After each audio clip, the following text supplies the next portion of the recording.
And regardless of who you think did it in the Lindsay Clancy trial, we have the wrong person being prosecuted. This is a mother who was struggling, asking everyone for help, and was failed by the healthcare system and by her family and friends. Why was she on 13 different drugs over a 4-month period, coming on and off these medications? Why was she ever left alone with the children when everyone knew that she was struggling? Why was she referred out to certain programs for postpartum depression and then referred back and then referred out and then referred back and not accepted when she got there? Why is she driving to Providence to go to some postpartum program only to get rejected? There are many criminal cases where the actual person who commits the act, that's not necessarily the person who is held responsible. Mens rea doesn't necessarily have to lie with the person who commits the crime. Accomplice liability is a great example. Okay, we've got the person driving the getaway car. I'm literally in my car right now.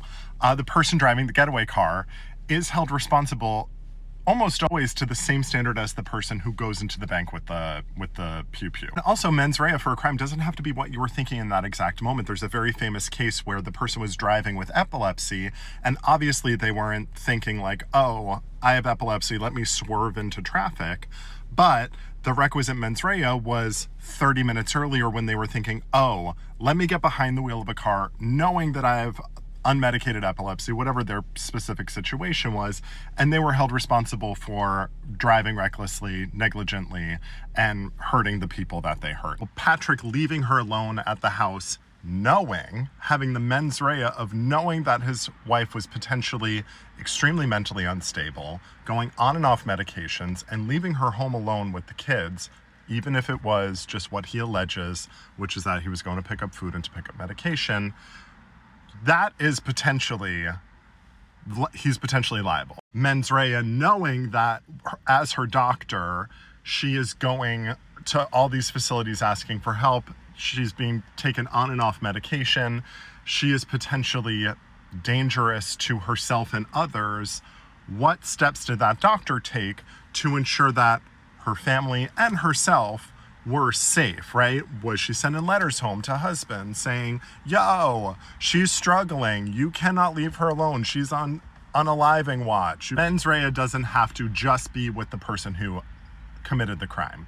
Mens rea can live with everybody around her, and they can be criminally liable. Whoever you think actually committed this crime, whether you think it's Patrick and you believe those theories, or whether you think, the story that is coming out of trial is exactly what happened, this prosecutor is incorrect.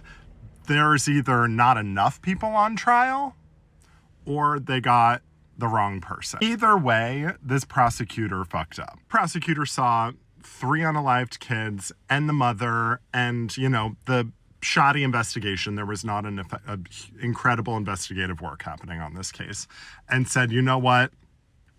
Throw her on trial. This will be quick and easy. We'll get a plea.